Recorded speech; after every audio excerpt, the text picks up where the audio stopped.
गाजियाबाद में एक किताब के विमोचन के दौरान मोहन भागवत ने बड़ा बयान दे दिया है। मुस्लिम राष्ट्रीय मंच के एक कार्यक्रम में हिंदू मुसलमानों पर बड़ी बात मोहन भागवत ने कही है, जिसको लेकर अलग अलग राजनीतिक पार्टियों ने रिएक्शन भी देना शुरू कर दिया है। आरएसएस प्रमुख मोहन भागवत ने बड़ा बयान देते हुए कहा, हिंदू मुसलमान अलग अलग समूह नहीं है, भारत के लोगों का डीएनए एक ही है, इसे अलग तरीके से ना देखा जाए।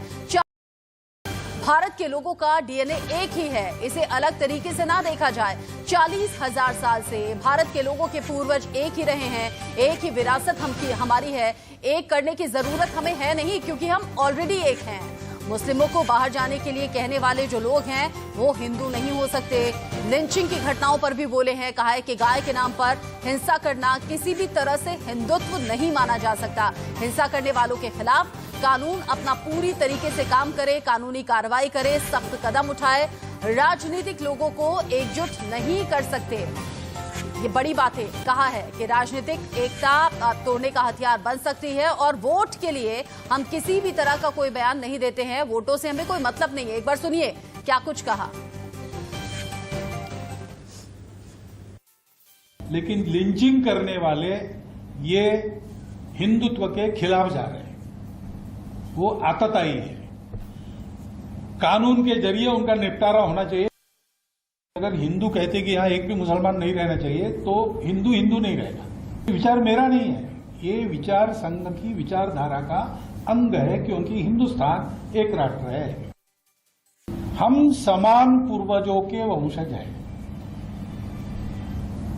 अब ये विज्ञान से भी सिद्ध हो चुका है।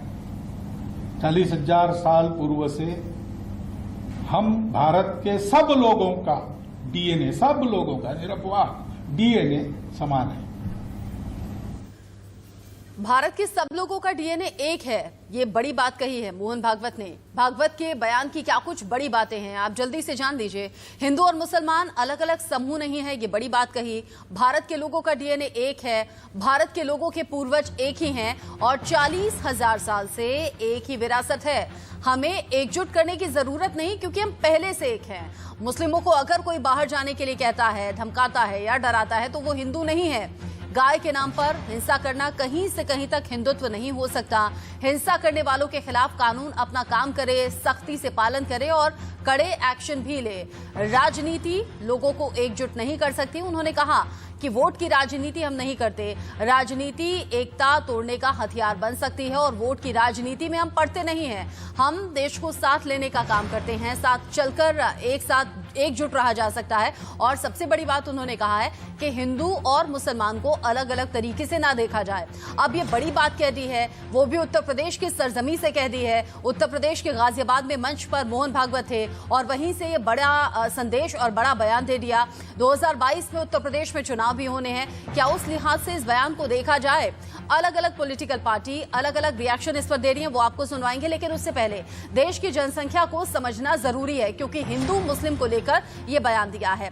देश की जनसंख्या में हिंदुओं की संख्या है 96 करोड़ 63 लाख, जो कि बैठता है 79.8% के करीब, जबकि जो मुस्लिमों की आबादी है वो है 17 करोड़ 22 लाख के करीब, जो बैठती है 14.23% के करीब। आप समझिए कि हिंदू और मुस्लिम का रेशो अंतर इसमें बहुत ज्यादा है, लेकिन मुस्लिम वोट बैंक कई बार काम बिगाड़ भी देते हैं, कई बार काम बना भी देते हैं, मतलब सत्ता तक आपको पहुंचा भी देते हैं और वहां से खींच भी लाते हैं। ऐसे में 2022 में उत्तर प्रदेश में चुनाव होना है, उससे ठीक पहले ये बयान काफी ज्यादा मायने रखता है और काफी ज्यादा अहम माना जा रहा है। मोहन भागवत के बयान पर संघ प्रचारक इंद्रेश कुमार ने क्या कुछ कहा, ये सुनिए आप। मूल विषय है कि हम पूर्वजों से संगे हैं, परंपराओं से संगे हैं, देश से संगे हैं। मिलकर चलेंगे तो प्रगति करेंगे, बढ़कर चलेंगे विनाश करेंगे। ये सब दृष्टियों से एक परिवर्तन को निर्धारित करेंगे, एक नए भारत का निर्माण करेंगे। मिलकर साथ चलेंगे तो विकास होगा, ये इंद्रेश कुमार कह रहे हैं और कह रहे हैं कि अगर अलग अलग हुए तो फिर पतन निश्चित है। हमारे साथ खास मेहमान जुड़ गए हैं, एक एक करके उनका परिचय करा देते हैं। सतीश प्रकाश हैं, बीएसपी समर्थक। वीरेंद्र बब्बर हमारे साथ हैं, बीजेपी के प्रवक्ता। देश रत्न निगम हमारे साथ हैं, संघ समर्थक ये हैं। ईशान त्यागी राजनीतिक विश्लेषक के तौर पर हमारे साथ जुड़ गए हैं। हाजिक खान हैं, मुस्लिम स्कॉलर के तौर पर हमारे साथ जुड़े हैं। आप सभी का बहुत बहुत स्वागत है। सबसे पहले मैं देश रत्न जी आपसे ही सवाल करना चाहूंगी। 2022 में उत्तर प्रदेश में चुनाव होने हैं। उत्तर प्रदेश की सरजमी से मोहन भागवत अगर हिंदू मुस्लिम को लेकर बयान देते हैं तो इस बयान के मायने और मतलब क्या निकाला जाए? मोहन भागवत जी ने ही बड़ा साफ कर दिया था कि हम चुनाव में हिस्सा नहीं लेते, ना चुनाव का हमारा संबंध है। इसको बोलने वाले अपने नजरिए से देखना चाहें तो देखें, लेकिन अगर उन्होंने ये बात बोली है हिंदू मुस्लिम की और वो दोनों एक ही हैं और उनमें कोई फर्क नहीं है, उनकी सांस्कृतिक अगर जड़ें देखें या उनका और भी सारी देखी जाए तो उनमें वो सब एक कॉमन फीचर है जो हमारे राष्ट्रवाद से मिलती है। हमारा पूर्वजों के बारे में बात की, हमारे पूर्वज एक है, हमारा डीएनए एक है, हमारी संस्कृति में भी देखिए बहुत सारी ऐसी समानताएं हैं जो कि है। आप फर्क नहीं कर सकते, गांव में चले जाएं आप बता नहीं सकते हैं कि हिंदू जो व्यक्ति चल रहा है वो हिंदू या मुसलमान है। उन्होंने बता विकास बिना एकता और सौहार्दता के नहीं हो सकता। विभिन्न विभिन्न जाति समाज या हमारे देश के जो लोग हैं उनके द्वारा, और एकता का आधार उन्होंने बोला राष्ट्रवाद है, राष्ट्र सर्वोपरि है। जो हमारे राष्ट्र को नुकसान करेगा हम उसके विरुद्ध है, जो हमारे राष्ट्र के लिए काम करेगा उसका हम हमेशा साथ देंगे। ये भी एक बहुत बड़ी बात करी। और लोकतंत्र में उन्होंने कहा किसी जाति धर्म का किसी एक का प्रभुत्व नहीं हो सकता है, सब बराबर है। और राजनीति के बारे में उन्होंने बोला देखिए राजनीति में वोट बैंक की जो पॉलिटिक्स होती है वो प्रतिस्पर्धा पे आधारित है, कॉम्पिटिटिव पॉलिटिक्स जिसको बोलते हैं। तो वहाँ एकता नहीं होगा, वहां पे तो लोग एक दूसरे की बुराई करेंगे चाहते या ना चाहते हुए भी। तो एकता जो लाएगा तो समाज ही लाएगा हमारा, तो राजनीति से परे है। जबकि राजनीति भी समाज का ही एक हिस्सा है, लेकिन वो बस एक हिस्सा है, और भी बहुत सारी चीजें हमारे समाज में। राष्ट्र सबसे ऊपर है, हिंदू मुस्लिम सब साथ मिलकर चले और हमें एक होने की जरूरत नहीं, क्योंकि हम पहले से एक हैं, हमारे पूर्वज एक हैं। इसमें किसी भी तरह का अंतर नहीं करना चाहिए, ना ही ऐसा अंतर है। बड़ा बयान दे दिया है और इस बड़े बयान पर रिएक्शन भी सामने आए हैं। बड़ी खबर, आप सभी रहिएगा हमारे साथ। ओवैसी ने मोहन भागवत के बयान पर पलटवार किया है। कहा है कि हिंसा और कत्ल करना गोडसे की हिंदुत्व वाली सोच है। कह रहे हैं कि कायरता गोडसे की हिंसा वाली सोच की पहचान है। अखलाक के हत्यारे की लाश पर तिरंगा फहराया जाता है। आसिफ को मारने वाले के समर्थन में महापंचायत होती है, ये कैसा हिंदुत्व है? सवाल उठा दिए हैं असदुद्दीन ओवैसी ने। कहा है कि ये हिंदू और मुसलमानों को साथ मिलाकर बात तो की जा रही है, लेकिन सोच अलग नजर आती है। पलटवार एक तरीके से ओवैसी ने किया है और हिंसा कत्ल करना ये गोडसे की हिंदुत्व वाली सोच कह दिया है। असदुद्दीन ओवैसी ने कायरता का भी जिक्र किया, कहा यह भी गोडसे की हिंसा वाली सोच है। हाजिक खान जी, अगर मोहन भागवत कह रहे हैं कि हिंदू मुस्लिम अलग नहीं है, इन्हें अलग कर नहीं देखा जाना चाहिए, तो ओवैसी को ये बयान इतना नागवार क्यों गुजरा? देखिए मैडम, ओवैसी साहब के जवाब तो ओवैसी साहब देंगे, लेकिन मैं ये बताना चाहता हूं देश के लोगों को कि हमारा इस्लाम मजहब ये कहता है कि सारे मानव एक हैं, सारी इंसानियत एक है। अगर मोहन भागवत जी ये कह रहे हैं कि भारत के हिंदू मुसलमान एक है, बल्कि मैं तो ये कहूँगा भारत, पाकिस्तान, बांग्लादेश, बर्मा, नेपाल, लंका, इन सारे के पूर्वज एक हैं। बल्कि देश को अगर, जैसे कि मोहन भागवत जी कह रहे हैं कि देश को अगर आगे ले जाना है, देश को उन्नति करना है, तो सारे राष्ट्र के लोगों को 135 करोड़ हिंदुस्तानियों को एकजुट होकर इस देश को आगे ले जाना होगा। इसी को अल्लामा इकबाल ने इस तरह कहा था कि सारे जहां से अच्छा हिंदुस्तान हमारा, हम बुलबुलें हैं इसकी ये गुलसिता हमारा, मजहब नहीं सिखाता आपस में बैर रखना, हिंदी है हम वतन है हिंदुस्तान, हम हिंदुस्तानी है, हिंदी है, सारे लोग हिंदुस्तानी हैं। और हर हिंदुस्तानियों को भाईचारे के साथ, एकता के साथ और इस देश की उन्नति के लिए काम करना चाहिए, तब वो राष्ट्रभक्त है। और अगर किसी में वो नफरत फैलाता है, किसी का कत्ल करता है, गाय के नाम पर हो, मॉब लिंचिंग के नाम पर हो, वो भारतीय संविधान का कत्ल करता है, वो किसी मजहब और जाति का कत्ल नहीं करता, बल्कि भारतीय संविधान के दायरे में आकर उसको फौरन सजा मिलना चाहिए। ये मैं कहना चाहता हूँ राष्ट्र के, और इसका हम वेलकम करेंगे कि अगर कोई एकता की बात करे, वो चाहे हमारा कट्टर मुखालिफ हो, लेकिन अगर भारत की राष्ट्र की एकता की बात कर रहा है तो वो एक अच्छी बात है। और उस बात का ए खाके वतन तुझ पर जब आंच भी आएगी आवाज हमें देना, हर गांव पर हम होंगे। इस मुल्क की तरफ कोई आंख उठा के देखेगा तो हम हिंदुस्तान के 20-25 करोड़ मुसलमान एकजुट होकर उसका विरोध करेंगे। इस बयान का समर्थन आप कर रहे हैं, मुस्लिम स्कॉलर आप हैं, तो ये उम्मीद करें कि मुस्लिमों को ये संदेश सीधे सीधे आप पहुंचाएंगे कि किसी भी तरह का फर्क ना समझा जाए।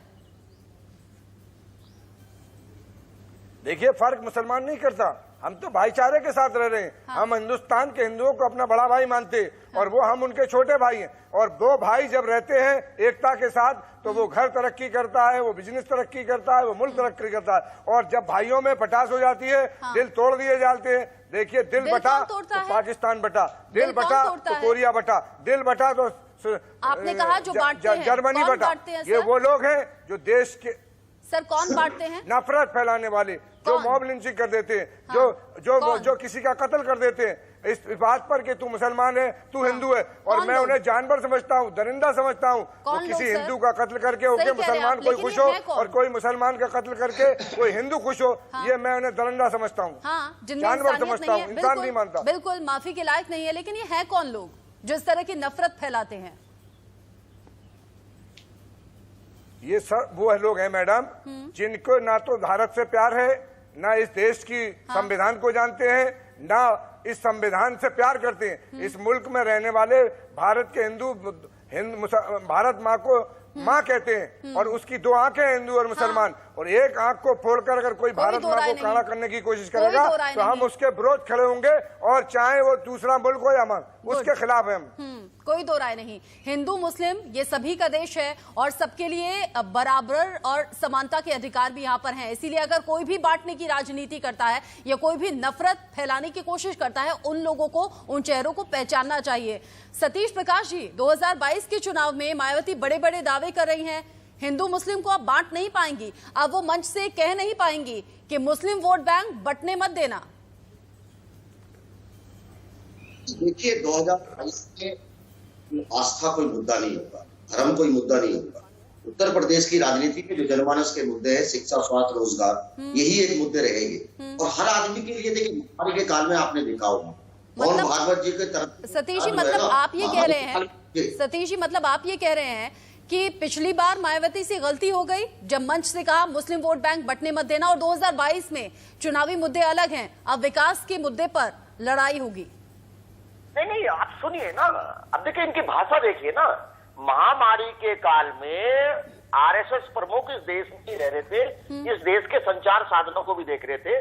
वहां पे महामारी के काल में सरकार से कोई सवाल पूछा उन्होंने? देखिए, मोहन भागवत जी कोई जेनेटिक साइंटिस्ट नहीं है, इस देश के एक राजनीतिक दल के पैतृक संगठन के वो अध्यक्ष हैं। ऐसी स्थिति में उनका जो बयानबाजी है, ठीक है ना, वो क्या है, ये पॉलिटिकल से कुछ ज्यादा कुछ नहीं है। देखो, एक चीज मैं आपको बताऊंगा कि इस देश का लोगों का जेनेटिक एक है या दो है, इसके और तो मैं बात नहीं बोलूंगा। लेकिन एक बात मैं आपको कह दूंगा कि इतिहास बताता है और इतिहास गवाह है, जो ऐतिहासिक सत्य है, उस ऐतिहासिक सत्य में ये सच्चाई है कि इस देश में अंग्रेजों को छोड़ करके, क्योंकि अंग्रेज भारत में समुद्र के रास्ते से आए, सिर्फ बाकी जो लोग भारत में जो एंटर किया, उन लोगों का रास्ता एक हो सकता है। वो खैबर के दर्रे से आए, चाहे उसमें मुस्लिम हो, चाहे उसमें आर्यंस हो, सब लोगों का आने का रास्ता एक है। वो जेनेटिक कैसे मिल गया होगा, ये तो मोहन भागवत जी बाकायदा इस देश की जेनेटिक मैपिंग कराएं। उन्होंने इससे पहले भी कहा है, उनका एक बयान था कि इस भारत की धरती पर रहने वाला हर आदमी हिंदू है, मुसलमान तो उन्होंने नहीं कहा। तो वो कहीं ना कहीं एक इस तरह की सोच है। और देखिए, राजनीतिक है, इसको राजनीतिक तरीके से ही देखा जाए। आप कहीं ना कहीं एक चालबाजी के तहत जब मुस्लिम के ऊपर अत्याचार होता है तब आप भूल जाते हैं कि एक मुस्लिम भी मानव है, उसके अंदर भी मानवता होनी चाहिए। कोई भी किसी भी तरीके का, वो तो कह रहे हैं हिंसा करने वालों के खिलाफ कानून अपना काम करे, गाय के नाम पर हिंसा करने वालों के खिलाफ सख्त कार्रवाई हो। जो मुस्लिमों को बाहर जाने के लिए कह रहे हैं वो हिंदू हो ही नहीं सकते, वो तो सीधा सीधा कह रहे हैं।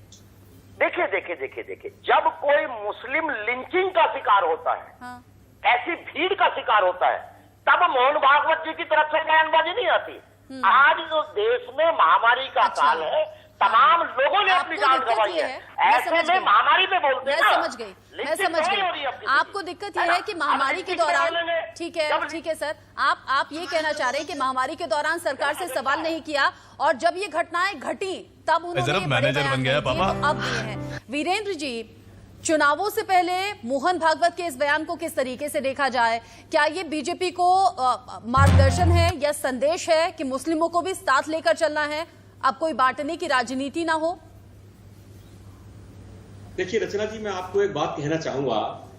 अभी आपने देखा किस प्रकार से माननीय मोहन भागवत जी ने कल बयान दिया, और मैं उस बयान का सबसे पहले तो स्वागत करता हूं कि पूरे देश के निवासियों को, सभी भारतवासियों को एक संदेश है कि देश को बंटने मत दो। कितनी अच्छी बात कही, हिंदू मुस्लिम एक है, डीएनए एक है, संस्कृति एक है, विचारधारा एक है। और मैं सलाम करता हूं हाजी साहब को, हाजिम खान साहब ने जिस प्रकार से खुले मन से इस संदेश का स्वागत किया है, उसके लिए मैं आपके इस चैनल पे ताली बजा करके उनका स्वागत करता हूं, अभिनंदन करता हूं। और बिल्कुल ठीक भागवत जी ने एक बात और कही कि वो राजनीति नहीं कर रहे।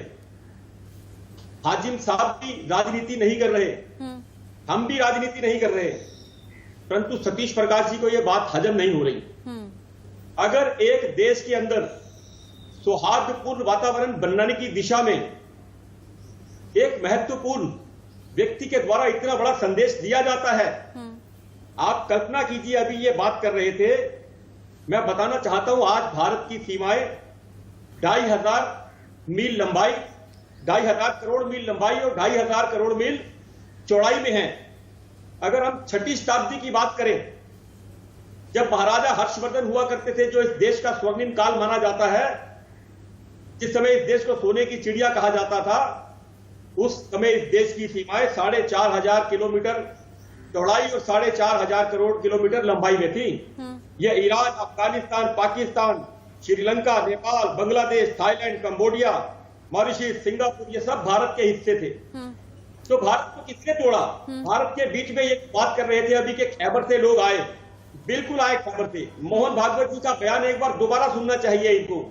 उन्होंने कहा भारत में रहने वाले, अब तो सुनेंगे, अब तो बार बार सुनना पड़ेगा, चुनाव से पहले बार बार सुनना पड़ेगा और समझना भी पड़ेगा ये सभी राजनीतिक पार्टियों को। मैं आपको एक रचना जी एक बहुत महत्वपूर्ण बात आपसे कहना चाहता हूं। मुमताज अली राठौर साहब ऑक्युपाइड कश्मीर के प्रधानमंत्री थे। उन्होंने खुद सार्वजनिक रूप से जनसभा में कहा था, आज से 300 साल पहले हम लोग विदेशी दबाव में कन्वर्ट हो गए, धर्म परिवर्तन कर लिया। मुमताज अली राठौर, आप ये समझिए, हड़प्पा संस्कृति, सिंधु संस्कृति, इनका इतिहास देखिए। इंद्रप्रस्थ के नाम से अगर आप जाएंगे तो पुराना किला 5000 साल पुराना इतिहास है, जब महाभारत का युद्ध हुआ था। उसके बाद भी सतीश चंद्र जी को यह बात हजम नहीं हो रही कि हाजी साहब और भागवत जी का बयान एक क्यों आ रहा है। ये दोनों एक लाइन से क्यों चल रहे हैं? ये राजनीति नहीं कर रहे। ठीक है वीरेंद्र जी, ठीक है वीरेंद्र जी। ईशान त्यागी भी हमारे साथ हैं राजनीतिक विश्लेषक के तौर पर। अब ईशान जी, इससे पहले भी राजनीति में डीएनए का जिक्र कई बार हुआ है, आप बेहतर जानते भी हैं, समझते भी हैं। अब मोहन भागवत 2022 चुनाव से पहले अगर मुस्लिम और हिंदुओं का डीएनए एक कह रहे हैं, तो इसके मतलब और मायने आपकी समझ में क्या है? वो भी तब जब उत्तर प्रदेश से एक के बाद एक कई धर्मांतरण के केस सामने आए। रचना जी, देखिए, अगले साल उत्तर प्रदेश में चुनाव है और ये हम सबको मालूम है कि जो उत्तर प्रदेश की राजनीति है, एक कटु सच्चाई है कि उसमें जाति और धर्म का बहुत बड़ा रोल है। तो इसी पर मैं जितनी भी पार्टियां या अगर आरएसएस कोई धर्म के आधार पे एक राजनीति करना चाहते हैं, तो उसमें मैं 2 लाइनें बोल देना चाहता हूं। देखिए, हम क्या बनाने चले थे, क्या बना बैठे, कहीं मंदिर तो कहीं मस्जिद बना बैठे, हमसे अच्छे तो परिंदे हैं, कभी मंदिर पे जा बैठे, कभी मस्जिद पे जा बैठे। तो देखिए, मोहन भागवत जी का जो बयान है उससे मैं थोड़ा सहमत हूं, लेकिन थोड़ा असहमत भी हूं। सहमत मैं इन चीजों से हूं कि हाँ, हम सबका डीएनए एक है। जो मुसलमान है वो कन्वर्ट हुए थे हिंदू से। और दूसरी चीज यहाँ पे ये है कि हमारी जो संस्कृति है वो एक हिंदी संस्कृति है। मैं उस बात से बिल्कुल सहमत हूँ, लेकिन उसमें दोहरा मापदंड कहाँ आता है? देखिए, मोहन भागवत जी के बयान में दोहरा मापदंड तब आता है कि अगर मोहन भागवत जी बोलते कि जो हाँ बाबरी मस्जिद गिराई गई वो गलत था, तब अच्छा लगता। दूसरी चीज ये है कि जब कफील खान डॉक्टर कफील खान जिनको जेल भेजा गया था उत्तर प्रदेश सरकार के द्वारा पिछले 4-5 सालों के अंदर अगर उनके खिलाफ बोलते कि ये गलत हुआ तब अच्छा लगता। तीसरी चीज कि जिस तरह से सीए और एनआरसी में लोगों को जेल भेजा गया, उनके विरुद्ध एफआईआर की गई, स्टूडेंट्स के विरुद्ध एफआईआर की गई, जामिया मिलिया इस्लामिया यूनिवर्सिटी में घुसे जो लोग घुसे और वहां पे मारपीट की गई, तब वो आके खंडन करते उस बात का, तब अच्छा लगता। जिस तरह से उन्होंने गौ रक्षकों ने जो लिंचिंग की है उस पर बोला, अच्छी बात है, लेकिन अगर वो उस टाइम बोलते, देखिए क्योंकि वो महत्वपूर्ण व्यक्ति हैं, उनकी जो बात है उनके समर्थकों तक पहुंचनी चाहिए वो बात, राइट? हाँ। तो अगर उन्होंने ये बात पहले बोली होती तो अच्छा लगता। सही है। तो देखिए उत्तर प्रदेश की जो राजनीति है वो धर्म और जाति के आधार पर ना होके, मैं रियल मुद्दे आपको संक्षिप्त में बता देता हूँ, रियल मुद्दे क्या होने चाहिए। देखिए जो बेरोजगारी का दर है उत्तर प्रदेश में वो दिन पे दिन बढ़ता जा रहा है, कोरोना के बाद तो और ज्यादा बढ़ गया है। और दूसरी चीज ये है कि जो युवाओं का पलायन हो रहा है इस वजह से, ये एक चिंता का विषय है। दूसरा मुद्दा ये है कि जो किसानों की आय है वो दिन पे दिन घटती जा रही है, गन्ना किसानों का जो भुगतान है वो अभी तक नहीं हुआ है, और गेहूं की उपज है उसको अभी तक खरीदा नहीं गया है सरकार के द्वारा, सही से नहीं खरीदा गया है। तीसरी चीज ये है कि जिस तरह से महंगाई का दर दिन पे दिन बढ़ता जा रहा है, पेट्रोल डीजल गैस के दाम बढ़ रहे हैं, ये एक चिंता का विषय, ये मुद्दा होना चाहिए। कितनी हम स्वास्थ्य की सुविधाएं देंगे लोगों को, ये चिंता का विषय है, और ये एक मुद्दा होना चाहिए उत्तर प्रदेश के चुनाव में। तो मेरी लोगों से आपके चैनल के माध्यम से यही एक विनती है और यही एक आह्वान है कि वो जाति और धर्म के आधार पर वोट ना दें, सिर्फ जो रियल मुद्दे हैं, जो डेवलपमेंट के मुद्दे हैं, उनके बेसिस पे वोट दें आगामी चुनाव में। सहमत हूं। चुनाव जब भी हो ऐसे ही आधुनिक मुद्दों पर हो, ऐसी ही बुनियादी जरूरतों पर हो, किसी धर्म या जाति के नाम पर बांटने के लिए बिल्कुल ना हो। और एक बात बिल्कुल ठीक है कि मोहन भागवत आज ही बयान दे रहे हैं, लेकिन विचारधारा एक दिन में बनती नहीं और एक दिन में समझाई भी नहीं जाती। अब जब ये घटनाएं हो रही थी उस वक्त भी ऐसे बयान दिए जाते जिससे लोगों को समझ में आता कि क्या कुछ सोच है, क्या कुछ विचार हैं। इस पर मैं देश रत्न जी से रिएक्शन लूंगी। सर, भागवत के बयान पर समाजवादी पार्टी के प्रवक्ता अनुराग भदौरिया ने भी रिएक्शन दिया है, एक बार सुन लेते हैं उन्होंने क्या कुछ कहा।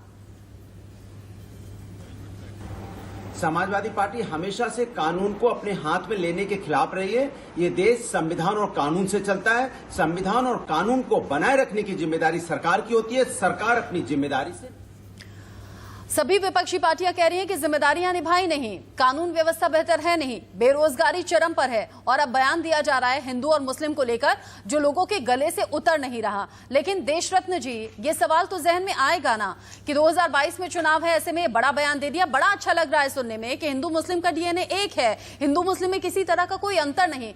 लेकिन सर, जब घटनाएं होती रही तब कभी ऐसा बयान नहीं आया।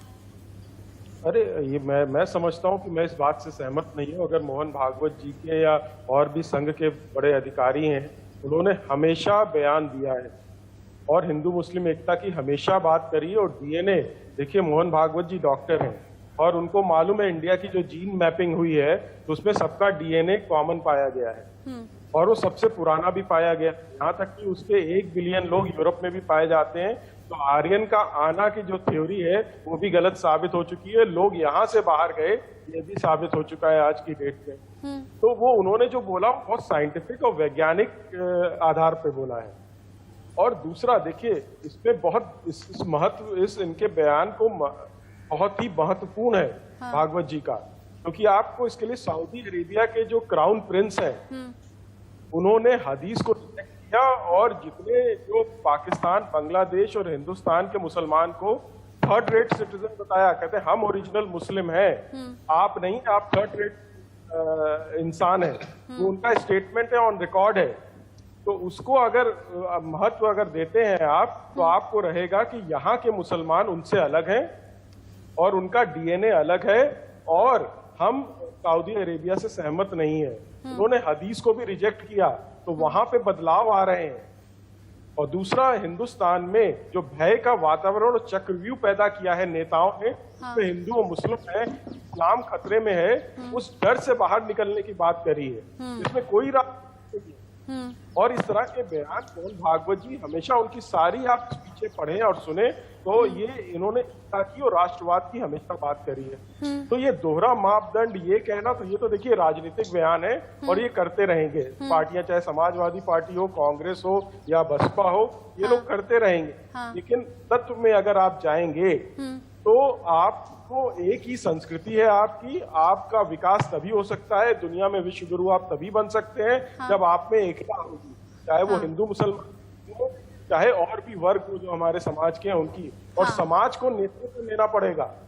और जो मुद्दे इन्होंने राजनीतिक मुद्दे उठाए हैं वो सरकार की जिम्मेदारी है उसको जवाब देना, और सरकार जवाब देती भी रहती है समय समय पे। तो इन दोनों चीजों को आप मिलाएं ना। उम्मीद है कि सभी विपक्षी दल और पार्टियां इस बात को सुन रहे होंगे कि जो इस्लाम खतरे में है कहकर लोगों को डराने या फिर बहकाने की कोशिश करते हैं, भ्रमित करने की कोशिश करते हैं, वो जान लें कि किस विचारधारा पर आगे इलेक्शन लड़ा जाना है। वीरेंद्र जी से मैं पूछूंगी कि जो लोग कहते हैं इस्लाम खतरे में है, ऐसे में मुस्लिमों को कैसे विश्वास में ले पाएंगे, कैसे उन्हें भरोसा दिला पाएंगे कि हाँ किसी तरह का कोई खतरा नहीं है, हम सब साथ हैं। आपसे मैं सवाल करूंगी, पहले हेडलाइंस।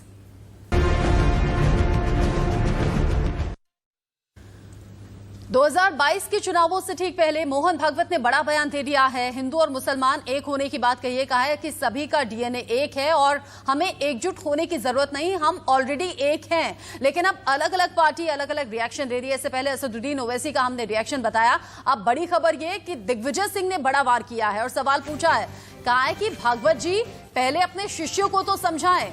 दिग्विजय कह रहे हैं कि आपके शिष्य मुझे पाकिस्तान जाने की सलाह दे चुके हैं, ऐसे में अब आप क्या कहेंगे?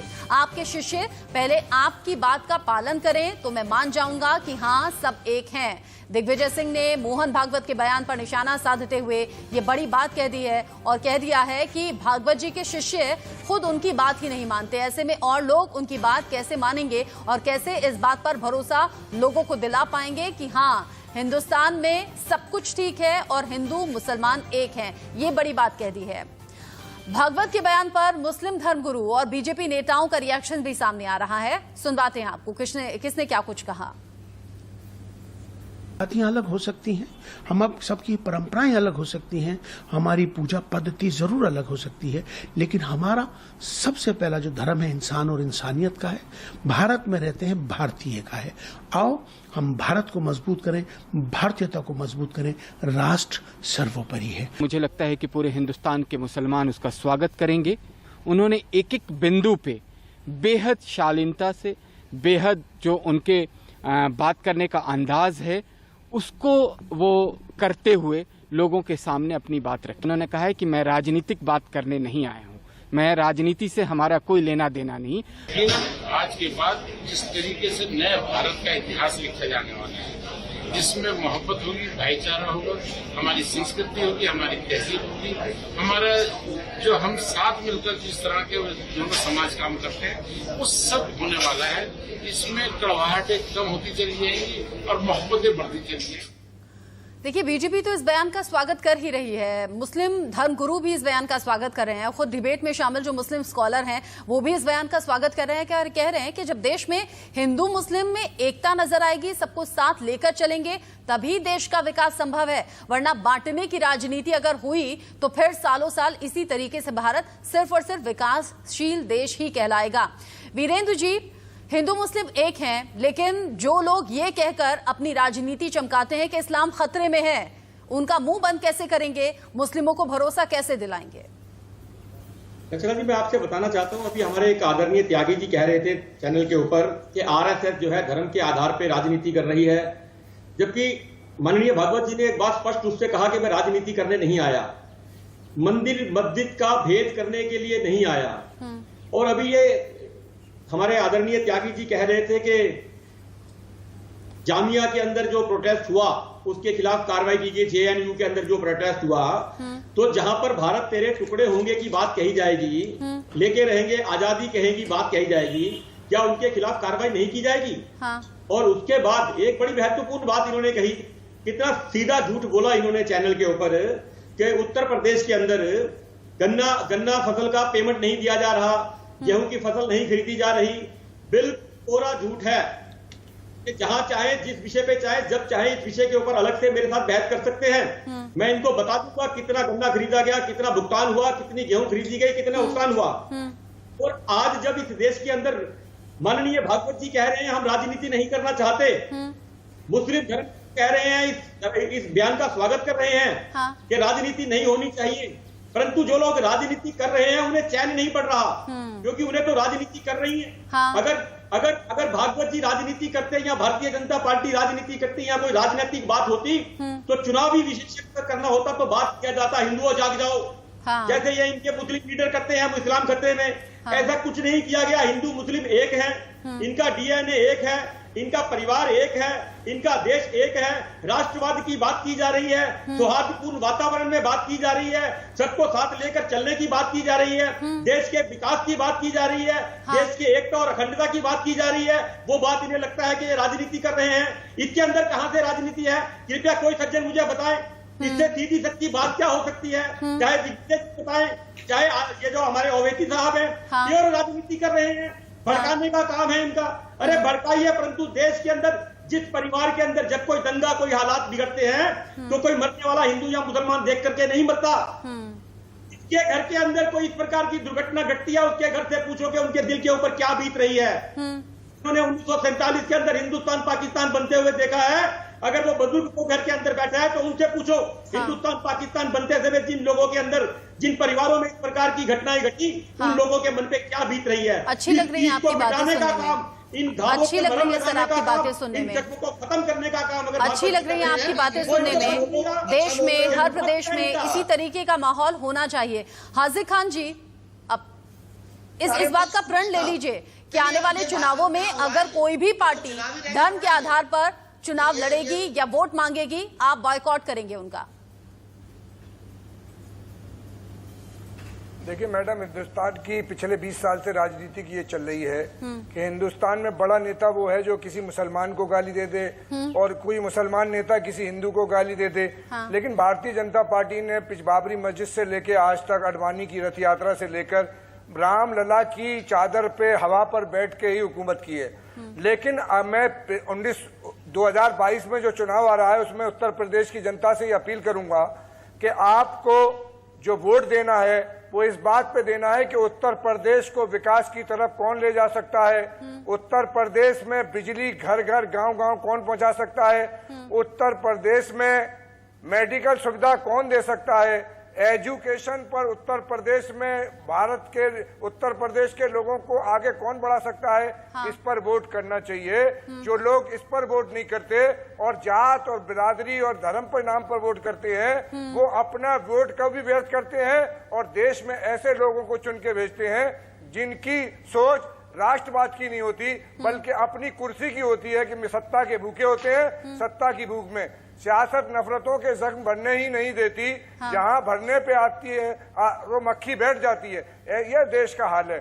उत्तर प्रदेश के लोगों को और देश के लोगों को उस पार्टी को वोट देना चाहिए जो देश में मेडिकल के पार्टियों का बहिष्कार होगा ना, भारत की जनता के लिए काम करे, उसको वोट। हाजिक जी, उन पार्टियों का बहिष्कार होगा ना चुनाव में जो धर्म के आधार पर लोगों को बांटने का काम करेंगी, जो कहेंगी कि मुस्लिम वोट बैंक बंटने मत देना, जो कहेंगी कि मुस्लिमों के हित में हम काम करेंगे, हमें वोट दीजिए, ऐसी पार्टी का, ऐसे दल का, ऐसे उम्मीदवार का बॉयकॉट होगा।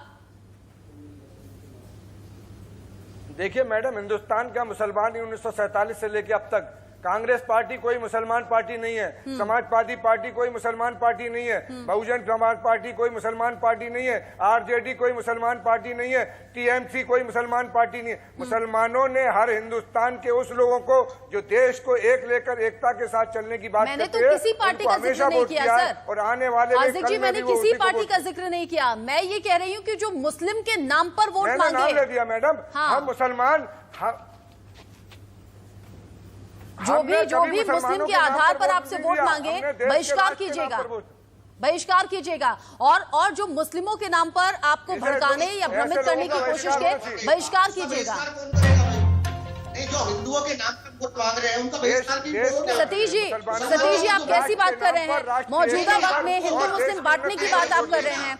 कौन कर रहा है? कौन कर रहा है सर? सतीश जी, कौन कर रहा है? बताइए, इस पैनल में कौन कर रहा है? सतीश जी, इस पैनल में कौन कर रहा है? सतीश जी, इस पैनल में हिंदू मुस्लिम की बात कौन कर रहा है? सतीश जी, जवाब तो दे दीजिए। सतीश जी, जवाब तो दीजिए। हिंदुओं के आधार पर वोट कौन मांग रहा है? बीजेपी की चुनावी रैली नहीं है, पेट है। ये नहीं क्या मुसलमान की आधार पर वोट मांगेगा, चाहे वो बीजेपी हो, उसका भी बाइकाट हो। ये कहना चाहिए आपको। क्या दिक्कत है आपको? सच्चाई कहने में दिक्कत है आपको? पैनल में कौन कह रहा है हिंदू नहीं, आप मुस्लिम? सुनिए ना, बताइए ना मुझे बताइए ना। आगे डिबेट आप इतना क्यों भड़क गए? चुनावी रैली नहीं है। मुस्लिम के आधार पर वोट मांगने की रणनीति क्या आप ही की है? नियत में खोट नहीं है। क्या आप ही की है? क्या आप ही की नियत में खोट है? क्या आप क्यों भड़क गए? आप क्यों भड़क गए? आप क्यों भड़क गए सर? किसने कहा? यहाँ किसने कहा कि हिंदू के आधार पर वोट मांगा जाएगा? मुझे जवाब तो दे दीजिए। यहाँ पैनल में किसने कहा कि हिंदू के आधार पर वोट मांगा जाएगा? आप क्यों भड़क गए? अभी थोड़ी देर पहले नहीं, सुनिए अरे सतीश जी सुनिए ना, कुछ देर पहले आप ही कह रहे थे कि विकास के आधार पर वोट मांगेंगे, कुछ देर पहले आप ही कह रहे थे स्वास्थ्य व्यवस्था बेहतर होनी चाहिए। क्यों भड़क गए आप क्यों भड़क गए? आप क्यों भड़क गए? क्या आपकी पार्टी ऐसा करती है? आप मुझे मौका देना, मैं बता दूंगा आपको। बताइए। मोहन भागवत जी की समस्या क्या है, मैं बताता हूँ आपको। हरियाणा में राखीगढ़ी एक जगह है, वहां का हड़प्पा और मोहनजोदड़ो से 1500 साल पुराना एक कंकाल मिला।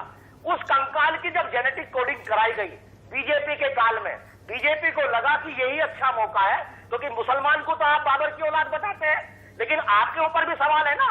सुप्रीम कोर्ट ने यह बाकायदा कहा है, टिप्पणी है कि आर्यंस भी बाहर से आए हैं, इस देश का मूल निवासी आदिवासी है, दलित है। क्योंकि जो उसकी जेनेटिक कोडिंग हुई, उस जेनेटिक कोडिंग में जो आर्यंस है उनका जेनेटिक कोड है R1A1, वो निगेटिव है।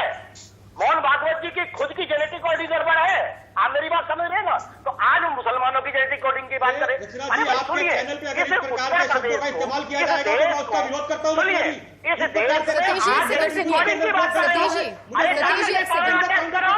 सतीश जी अगर आप चीखेंगे नहीं तो भी आपकी आवाज आएगी। मुझे भी मत चिल्लाने दीजिए, आप आराम से बात सुनिए ना। एक सेकेंड वीरेंद्र जी, एक सेकेंड, दोनों से कह रही हूँ, शांत रहिए एक सेकेंड, मेरी बात सुनिए। सतीश जी, वीरेंद्र जी सुनिए, सतीश जी, वीरेंद्र जी सुनिए। अगर आप दोनों लड़ेंगे मैं किसी दूसरे मेहमान से बात करूंगी। अगर आप दोनों आपस में लड़ेंगे मैं आपकी आवाज नीचे करा के किसी दूसरे मेहमान से बात करूंगी। मुझे मजबूर मत कीजिए सर, आपकी आवाज नीचे करवा दूंगी मैं। सर प्लीज, सर चीखने चिल्लाने के लिए नहीं, सर चीखने चिल्लाने के लिए वक्त खराब होता है। हम क्यों 200 और 300 साल पुरानी बातें कर रहे हैं, मुझे समझ नहीं आ रहा। 2021 में बैठे हैं हम, सर कैसी बात कर रहे हैं? 200 और 300 साल पुरानी बातें छोड़िए ना, मौजूदा वक्त में बात कीजिए, मौजूदा वक्त में बात कीजिए। ठीक है, अगर आप दोनों चिल्लाएंगे मैं आपसे बात नहीं करूंगी। देश रत्न जी, क्यों पार्टियां भड़क जाती हैं? हिंदू मुस्लिम की राजनीति चमकाने की कोशिश पर जब स्टॉप लगता हुआ दिखता है, ये बौखलाहट क्यों और कैसी? सतीश जी शांत, मैं देश रत्न जी से बात कर रही हूँ। देखिए, बौखलाहट तो साफ है, क्योंकि अगर मोहन भागवत जी के इस तरह के बयान आते हैं और हिंदू मुस्लिम में एकता बढ़ जाती है, के दो पहलू हो जाते हैं, तो ये राजनीति कहाँ चमकाएंगे? इनका जो मुसलमान को वोट बैंक समझते हैं वो उनके हाथ से निकल जाएगा। तो इनका काम है भय फैलाना उनमें, मुसलमानों में, और वो भय फैला के वोट लेना। और ये भय जब निकल जाएगा, वो निकल जाएगा तो ये राजनीति से बाहर हो जाएंगे ये लोग। इनका डर यही है कि ये एकता ना होने पाए, दोनों हिंदू मुसलमान एक ना हो अपने पाए, और उल्टे सीधे जेनेटिक बातें करना आके आपके चैनल पे, और R1 पता नहीं क्या क्या बोलना, जबकि इंडिया का जेनेटिक मैपिंग जो हुआ है इसमें सबका जीन एक पाया गया है। लेकिन ये अपनी कहानी बताएंगे जो कि साइंस से, विज्ञान से एकदम भिन्न है। इनको देखिए, झूठ आके बोलना, और भी नेशनल चैनल पे बोलना और प्रतिष्ठित चैनल पे बोलना, ये अपने आप को ही खोखला कर रहे हैं, अपने आप को एक्सपोज कर रहे हैं। और ये जो जमीन के, जो पैरों के तले जमीन है वो खिसक रही है। ये जब एकता हो जाएगी, और वो डर और छटपटाहट मुझे समझ में आ रहा है। और सतीश प्रकाश जी, इतना ज्यादा आपको गुस्सा करने जैसी जरूरत थी नहीं। आपने पहले, एक सेकंड सर, डिबेट खत्म हो रही है, मैं तो एंड कमेंट दे रही हूँ। हाँ सतीश जी, क्योंकि अब वक्त नहीं है, आप बहुत बोलिए। सतीश जी, चूंकि वक्त नहीं है, हाँ मैं पत्रकार हूँ सर, तभी मैं आपसे बोल रही हूँ। आपने डिबेट के शुरू में कहा कि विकास के मुद्दे पर चुनाव लड़ा जाएगा, तो उस पर कायम रहिए, उस पर स्टेबल रहिए आप। सतीश जी, वीरेंद्र जी, देशरत्न जी, ईशान जी, हाजिर खान जी, बहुत बहुत शुक्रिया आपका इस डिबेट में शामिल होने के लिए, अपना कीमती वक्त हमारे साथ साझा करने के लिए। अगर हिंदू मुसलमान वाले बात पर आपसे कोई भी वोट मांगने आता है, बहिष्कार ऐसी पार्टी का कीजिएगा, बहिष्कार ऐसे नेता का कीजिएगा, क्योंकि हिंदू मुस्लिम के नाम पर बांटने की राजनीति अब काम नहीं आएगी। उत्तर प्रदेश में चाहिए विकास, उत्तर प्रदेश में चाहिए रोजगार और उत्तर प्रदेश में चाहिए ऐसे काबिल नेता जो आपको विकास के रास्ते पर आगे ले जाएं, ना कि धर्म के आधार पर, जाति के आधार पर आपको बांटकर पीछे खींचने की कोशिश करें। वक्त छोटे से ब्रेक का है, लौटेंगे।